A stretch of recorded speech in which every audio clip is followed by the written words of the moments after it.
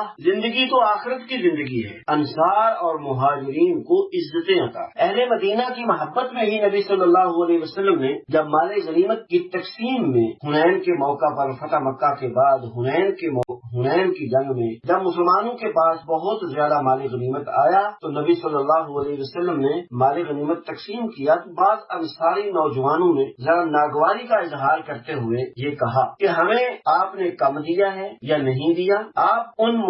اہل مکہ کو جو کہ ابھی مسلمان ہوئے ہیں ان کو آپ دے رہے ہیں۔ تو نبی صلی اللہ علیہ وسلم آپ نے یہ ارشاد فرمایا، آپ نے فرمایا کہ میں اگر کسی وادی میں لوگ جا رہے ہوں اور دوسری وادی میں انصار جا رہے ہوں تو میں انصار کے ساتھ جاؤں، یعنی میں انصار کے ساتھ کو پسند کروں گا باقی لوگوں کی بنسبت۔ نبی صلی اللہ علیہ وسلم نے انصار کے لیے دعا بھی فرمائی، آپ نے فرمایا کہ انصار لا يحبهم الا مؤمن ولا يبغضهم الا منافق، اہل ایمان انصار سے محبت کریں گے اور ان سے بغض رکھنے والا منافق ہی ہو۔ اور پھر فرمایا من احبهم احب اللہ ومن ابغضهم ابغضه اللہ، جو انصار سے محبت کرے گا اللہ اس سے محبت کرے گا، جو انصار سے بغض رکھے گا اللہ اس سے ناراض۔ مدینہ منورہ کی فضیلت میں مدینہ کی حرمت بڑی اہمیت کی حامل۔ رسول اللہ صلی اللہ علیہ وسلم کی حدیث صحیح بخاری 2129، صحیح مسلم 1360، نبی صلی اللہ علیہ وسلم نے فرمایا کہ ابراہیم علیہ السلام نے مکہ کو حرمت والا قرار دیا تھا اور مکہ کے رہنے والوں کے لیے دعا کی تھی، وَإِنِّي حَرَّمْتُ الْمَدِينَةَ كَمَا حَرَّمَ إِبْرَاهِيمُ مَكَّةَ، جس طرح ابراہیم علیہ السلام نے مکہ کو حرمت والا قرار دیا تھا میں مدینہ کو حرمت والا قرار، اور میں مدینہ کے لیے دعا کرتا ہوں۔ ابراہیم علیہ السلام نے دعا کی تھی وَارْزُقْ أَهْلَهُ مِنَ الثَّمَرَاتِ، اے اللہ اس کے رہنے والوں کو، مکہ کے رہنے والوں کو پھلوں میں سے رزق عطا فرما۔ تو نبی صلی اللہ علیہ وسلم نے اہل مدینہ کے لیے دعا فرمائی اللہم انی دعوت فی سائها ومدها، اے اللہ ان کے ماپ طول کے پیمانے سا اور مد میں برکتیں عطا۔ تو اس سے یہ بھی بات ثابت ہوئی کہ مکہ بھی حرمت والا مدینہ بھی حرمت والا، مکہ میں بھی برکتیں مدینہ میں بھی برکتیں، مگر ایک بات خاص یاد رکھیے، نبی صلی اللہ علیہ وسلم نے مدینہ کے لیے دعا کرتے ہوئے یہ فرمایا اے اللہ اس میں برکتیں عطا فرما بمثل ما دعا به ابراہیم لأہل مکہ تھا، یا اللہ مکہ کے لیے ابراہیم علیہ السلام نے جو دعا کی تھی مدینہ میں اس سے دگنی برکتیں، اے اللہ مکہ کے لیے جو برکت کی دعا کی تھی ابراہیم علیہ السلام نے مدینہ میں یا اللہ جو برکتیں عطا فرما مکہ کی بنسبت ابراہیم علیہ السلام کی دعا کی بنسبت دگنی برکتیں مدینہ میں دے، گویا کہ مدینہ کی برکتیں ماپ تول کے پیمانوں میں مکہ کی بنسبت دگنی۔ اور ایک اور روایت جو کہ صحیح بخاری اور مسلم کی ہے اللہم اجعل بالمدینۃ ضعف ما بمکہ من البرکہ، کہ اللہ جو مکہ میں برکتیں ہیں مدینہ میں دگنی برکتیں دے۔ اور اس میں اگر کوئی شخص مدینہ میں رہائش اختیار کرتا ہے، اگر کوئی شخص مدینہ میں رہائش اختیار کرتا ہے تو اس کے لیے نبی صلی اللہ علیہ وسلم کی خوشخبری، نبی صلی اللہ علیہ وسلم نے اس کے لیے کیا خوشخبری دی ہے، مسند احمد سنن ترمذی دونوں میں یہ روایت موجود ہے۔ آپ نے فرمایا المدینہ خیر لہم، مدینہ لوگوں کے لیے بہتر ہے، لو کانوا یعلمون، کاش کہ وہ مدینہ کی خیر و برکت کو جان، لا یدعوها احد رغبتا عنها الا ابدل اللہ فیہا من ہوا خیر منہ، اگر کوئی مدینہ کو بے رغبتی سے چھوڑ کے جائے، مدینہ سے کوئی منہ موڑ کے چلا جائے، بے رغبتی اختیار کرے، اللہ احکم الحاکمین مدینہ میں پھر ایسے اس کی بجائے کسی ایسے آدمی کو لے آئیں گے جو اس سے بھی بہتر ہوگا۔ اور پھر نبی صلی اللہ علیہ وسلم نے فرمایا کہ جو مدینہ میں رہائش پذیر رہے قیامت کے دن کنت لہ شفیعا او شہیدا یوم القیامہ، میں اس کی سفارش کروں گا، میں اس کا گواہ بنوں۔ مدینہ میں رہنے والوں کے لیے نبی صلی اللہ علیہ وسلم نے فرمایا کہ میں ان کا سفارشی اور ان کا گواہ ہوں۔ اگر کسی کی موت مدینہ میں آ جائے یعنی زندگی بھر وہاں گزارے اور مدینہ میں اس کی موت آ جائے تو آپ نے فرمایا انی اشفع لمن یموت فیہا، جو مدینہ میں فوت ہو جائے میں اس کا قیامت کے دن سفارشی ہوں گا۔ سیدنا عمر فاروق رضی اللہ تعالی عنہ دعا کیا کرتے تھے اللہم ارزقنی شہادتا فی سبیلک واجعل موتی فی بلد رسولک، صلی اللہ، اے اللہ شہادت کی موت نصیب فرمانا اپنے راستے میں اور میری موت بھی شہر رسول صلی اللہ علیہ وسلم میں آئے، یعنی مدینہ میں موت۔ اللہ نے دونوں خواہشیں پوری فرما دی۔ اس کے بعد مدینہ منورہ میں ایمان کا سکڑ جانا، یعنی جب لوگ دین اسلام سے منہ موڑ لیں گے، دین اسلام سے بے رخی اختیار کریں گے تو نبی صلی اللہ علیہ وسلم نے فرمایا ایمان پھر مدینہ کی طرف ٹکڑتا چلا جائے گا۔ ان المدینہ لیعرض، ان الایمان لیعرض الی المدینہ کما تعرض الحیۃ الحیۃ الی جحرہا، جس طرح سانپ اپنی بل کی طرف سکڑتا چلا جاتا ہے، اس طرح ایمان مدینہ کی طرف سکڑتا چلا جائے گا۔ اور حدیث صحیح بخاری 1876 نمبر روایت۔ اور مدینہ کی فضیلت کے بارے میں یہ روایت ابو ہریرہ رضی اللہ تعالیٰ عنہ بیان کرتے ہیں، نبی صلی اللہ علیہ وسلم نے فرمایا کہ مجھے ایک ایسی بستی کی طرف ہجرت کرنے کا حکم دیا گیا، امرت بقریۃ تأکل القری، کہ وہ بستی دوسری بستیوں کو کھا جائے، ایسی بستی کی طرف مجھے ہجرت کا حکم دیا گیا جو بستی دوسری بستیوں کو کھا جائے، یعنی یہاں سے دین کا غلبہ ہوگا اور باقی تمام بستیاں اور شہر جو ہے اس کے زیر کنٹرول آ جائے۔ اور پھر آپ نے فرمایا یقولون یثرب، لوگ اس کو یثرب کہتے ہیں، وہی المدینہ، وہی المدینہ، لوگ اس کو یثرب کہتے ہیں، لیکن آپ نے فرمایا کہ یہ حقیقت میں کیا ہے، حالانکہ یہ مدینہ ہے۔ اور پھر آپ نے فرمایا تنفی الناس کما ينفی القیر خبث الحدید، مدینہ لوگوں کی چھانٹی کر دے، مدینہ میں کوئی ایسا آدمی نہیں رہ سکتا جو اس اہل نہ ہو کہ اس شہر میں رہ، مدینہ یہاں سے لوگوں کی اس طرح چھانٹی کر دیتا ہے جس طرح کما ينفی القیر خبث الحدید، جس طرح آگ لوہے کی زنگ کو میل کچیل کو ختم کر دیتا۔ تو اس سے معلوم ہوا کہ مدینہ میں کوئی ایسا شخص جو مدینہ سے محبت کرنے والا نہ ہو یہاں رہ نہیں سکتا۔ صحیح بخاری میں حدیث ہے 1883 نمبر، حضرت جابر رضی اللہ تعالیٰ عنہ بیان کرتے ہیں کہ ایک شخص مدینہ آیا، اسلام قبول کیا، یہاں ٹھہر گیا مدینہ میں، اب اس کو بخار ہو، جب بخار ہوا تو وہ پریشان ہو گیا، وہ صبر نہ کر سکا، کہنے لگا کہ میری بیعت مجھے واپس کر، یعنی جو میں نے بیعت کر کے اسلام قبول کیا ہے نا، وہ کہنے لگا کہ میں اسلام کو چھوڑتا ہوں، نعوذ باللہ، میری بیعت واپس۔ تو نبی صلی اللہ علیہ وسلم نے فرمایا مدینہ ایک بھٹی کی مانند ہے، یہ ناپاک چیز کو الگ کر دیتا ہے اور پاکیزہ چیز کو چھانٹ دیتا ہے، وَتَنْسَحُ طَيِّبَهَا، اچھی چیزوں کو چھانٹ دیتا ہے، اچھے لوگوں کو چھانٹتا ہے، اور ردی مال جو ہے وہ یہاں سے اس کو نکال دیتا ہے۔ اور مدینہ کی خصوصیات میں سے یہ خصوصیت بھی نبی صلی اللہ علیہ وسلم نے بیان فرمائی ہے کہ دجال جو کہ سارے شہروں میں جائے گا، مکہ اور مدینہ میں نہیں جا سکتا۔ دجال آئے گا مدینہ کے دروازے پر، لیکن یہاں وہ داخل نہیں ہو سکتا۔ اب آج کل کے دور میں اگر ہم دیکھیں تو مسجد نبوی مدینہ منورہ، یہاں بھی دہشت گردی کے واقعات ہو رہے، اللہ محفوظ فرمائے، وہ مقدس اور حرمت والی جگہ، وہاں بھی اس طرح کے واقعات پیش آ رہے ہیں۔ لیکن ہمارا یہ ایمان ہے کہ ایسے لوگ جو، اب دیکھیے نا، کوئی دین اسلام سے محبت کرنے والا مسجد نبوی کے سامنے، مسجد نبوی کے پاس جو کہ مدینہ حرمت والی جگہ ہے، وہاں اس طرح کی حرکت نہیں کر۔ اگر کوئی شخص یہ کہے کہ میں اسلام کا دعوے دار ہوں، مجھے دین سے محبت ہے، مجھے اسلام سے محبت ہے، قطعاً یہ نہیں ہو سکتا کہ اس کے دل میں مدینہ کی محبت بھی ہو، مدینہ کی حرمت بھی ہو اور اس طرح کی حرکت بھی کرے۔ لازماً یہ نتیجہ کسی غیر مسلم کا ہے، یہ حال کسی غیر مسلم کا ہے، مسلم کا ہو ہی نہیں سکتا۔ باقی شہروں کے بارے میں ہونے والے دھماکے واقعات، اس پہ کہا جا سکتا ہے کہ کسی حکومت کا مخالف اس نے کوئی حرکت کر دی ہو، لیکن حکومتوں کی مخالفت اپنی جگہ پر، لیکن مدینہ کی حرمت کو پامال کرنے والا، مسجد نبوی کے پاس اس طرح کی حرکت کرنے والا جس میں کئی قیمتی جانیں ضائع ہو گئی، مدینہ کی حرمت کو اس نے پامال کیا ہے، ایسا شخص، اب رسول اللہ صلی اللہ علیہ وسلم کی حدیث سنیے اس کے بارے میں۔ نبی صلی اللہ علیہ وسلم نے فرمایا من اراد اہل المدینہ بسوء عذابہ اللہ کما یذوب الملح فی الماء، اہل مدینہ کے بارے میں بری رائے رکھنے والا، اہل مدینہ کے بارے میں بری سوچ رکھنے والا، وہ اس طرح پگھل جائے گا جس طرح نمک پانی میں پگھل جاتا ہے۔ من اراد اہل المدینہ بسوء عذابہ اللہ کما یذوب الملح فی الماء، جس طرح نمک پانی میں پگھل جاتا ہے، اسی طرح مدینہ اور اہل مدینہ کے بارے میں بری رائے رکھنے والا شخص اسی طرح پگھل جائے گا۔ اور ہمارا ایمان ہے انشاءاللہ ایسے لوگ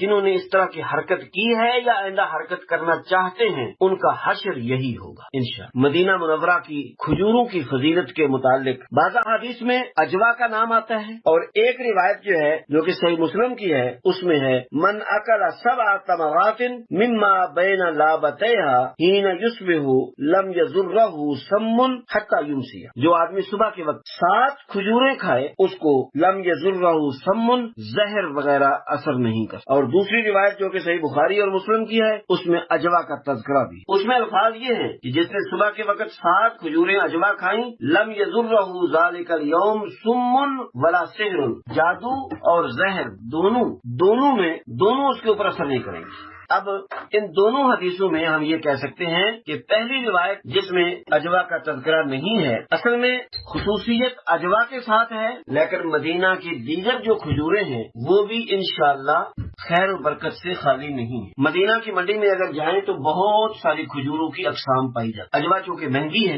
لوگ کم خریدتے ہیں، لیکن مدینہ کے باغات کی اور بھی کھجوریں موجود ہیں، اس لیے ہمارے حجاج مختلف ممالک سے گئے ہوئے اجوا کھجوریں جتنی اللہ توفیق دیتا ہے خریدتے ہیں، تو اس کے علاوہ قیمتی کھجوریں خریدنے کی کوشش کرتے ہیں۔ کوشش کریں کہ مدینہ کی کھجوریں خریدی جائیں۔ عراق سے، بصرہ سے، دوسرے علاقوں سے کھجوریں منڈی میں پہنچتی ہیں، وہاں موجود ساری مدینہ کی کھجوریں نہیں ہوتی، خاص مدینہ کی کھجوریں طلب کر کے لیں، اللہ برکت دے گا انشاءاللہ۔ اس میں ایک اور بڑی خاص بات ہے، اور وہ یہ ہے کہ جہاں مدینہ کے اتنے فضائل بیان ہوئے ہیں وہاں ہم دیکھتے ہیں کہ بہت سارے لوگ وہاں جا کر بدعات کا ارتکاب کرنے کی کوشش کرتے ہیں۔ اللہ تعالیٰ سلامت رکھے حکومت سعودیہ کو، جس نے اس طرح کی بدعات کرنے والوں کا بہت مناسب بندوبست کیا ہے۔ بدعات کرنے والوں کا بس نہیں چلتا، ورنہ مدینہ میں وہ کیا کچھ کرے کوئی بعید نہیں۔ قبر کے سامنے جھکنے کی کوشش کرتے ہیں، چمٹنے کی کوشش کرتے ہیں۔ جو شخص مدینہ میں اس طرح کی حرکت کرے گا، نبی صلی اللہ علیہ وسلم کی اس کے بارے میں حدیث صحیح بخاری کی حدیث ہے، نبی صلی اللہ علیہ وسلم نے فرمایا، من احدث فیہا حدثا فعلیہ لعنۃ اللہ والملائکۃ والناس اجمعین، جس نے مدینہ میں کسی بدعت کا ارتکاب کیا، یا اس کا معنی کرے مدینہ میں جس نے کسی قسم کی کوئی شرارت کرنے کی کوشش کی، اس پر اللہ کی لعنت، فرشتوں کی لعنت اور تمام لوگوں کی لعنت۔ قیامت کے دن نہ اس کا کوئی فرضی عمل قبول ہوگا نہ نفلی۔ لہذا مدینہ جا کر سنت کے مطابق عمل کرنے کی بھرپور کوشش کی جائے، کیونکہ وہاں ہم پہنچ چکے ہوتے ہیں جہاں سے دین پھوٹا، جہاں سے دین جو ہے اس کی کرنیں لوگوں تک پہنچ۔ طاعون اور دجال کے بارے میں رسول اللہ صلی اللہ علیہ وسلم کی حدیث ہے کہ مدینہ میں لا يدخلها الطاعون ولا الدجال، طاعون اور دجال مدینہ میں داخل نہیں ہوتے۔ مدینہ میں مسجد نبوی میں نماز ادا کرنا، صلاۃ فی مسجدی ھذا خیر من الف صلاۃ فیما سواہ الا المسجد الحرام، مسجد نبوی میں نماز ادا کرنے سے